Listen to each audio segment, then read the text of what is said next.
Winnie here with Years of Years, and it's This Day in Disney for June 4th.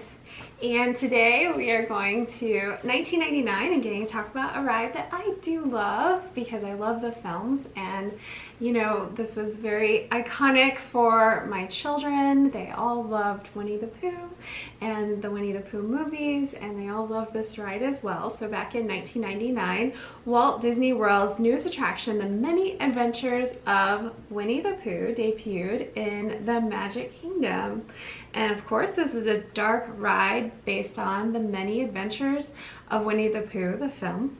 And it is located on the spot which once occupied Mr. Toad's Wild Ride, which is the only downside to this ride for me and lots of people, because actually there were protests for the opening of this ride back then, and people really wanted Magic Kingdom to keep Mr. Toad's Wild Ride. Of course, you can still ride Mr. Toad over in Disneyland. Thank goodness it's opening up, and it's opening up to everyone now, so everyone can go and enjoy that ride over there. But I wish it was here. I wish we could have both of these rides at Magic Kingdom. I think that would be really cool.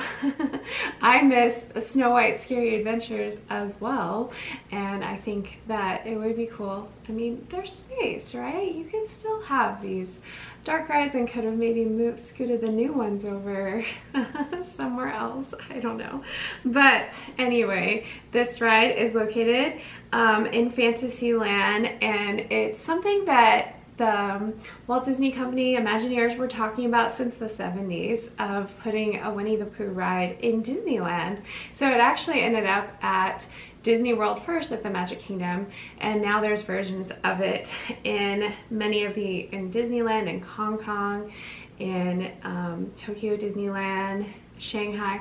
But the Tokyo Disneyland is the one that has the trackless ride system, and I've heard it's the best version of the Winnie the Pooh ride. So hopefully that's something we'll get to enjoy someday. Have you guys ridden that particular version? Because I've heard it's phenomenal. I'd love to hear about it in the comments.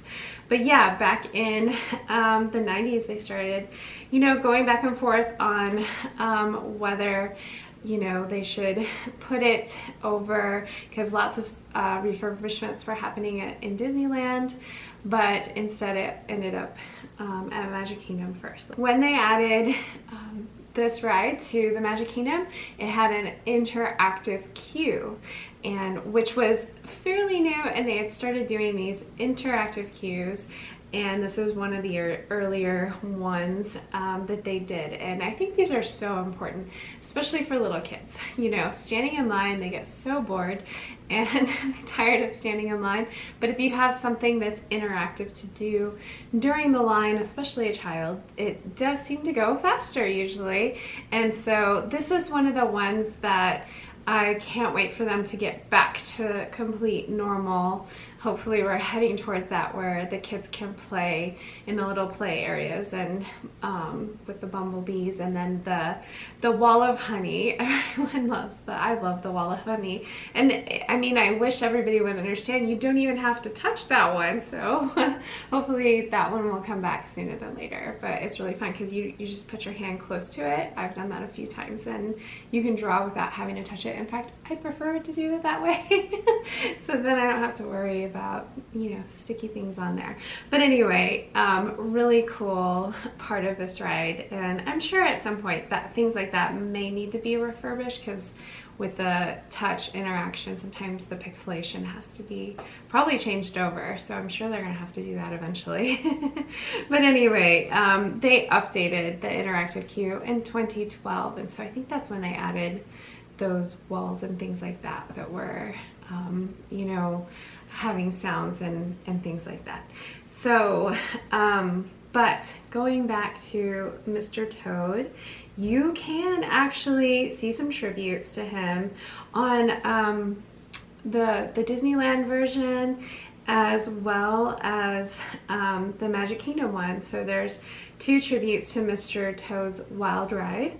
Can be spotted inside of Owl's house. One portrait depicts Mr. Toad handing over the deed to the building to Owl, which I think is really appropriate. And then there's another portrait of Pooh with Mole, and you can spot that lying on the floor. So in the same room.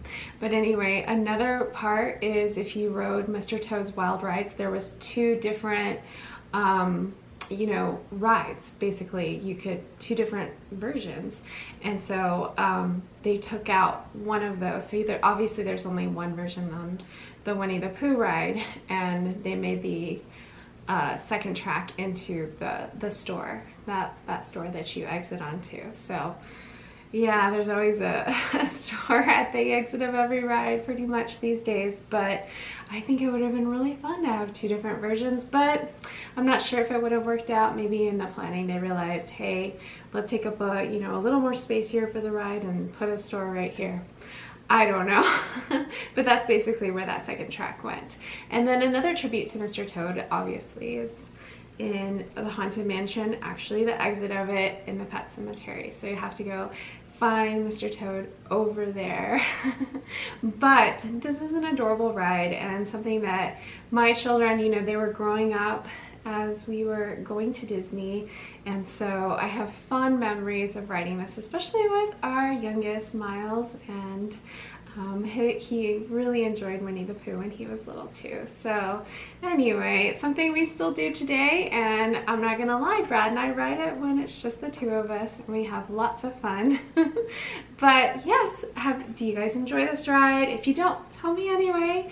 I'd love to hear about what you guys think, and if you got to ride the two versions of Mr. Toad, which one did you like better? And like I said, if you've ridden any other versions of the Winnie the Pooh ride, tell me the differences that you've noticed. So love to hear your comments, and that's it for this day in Disney.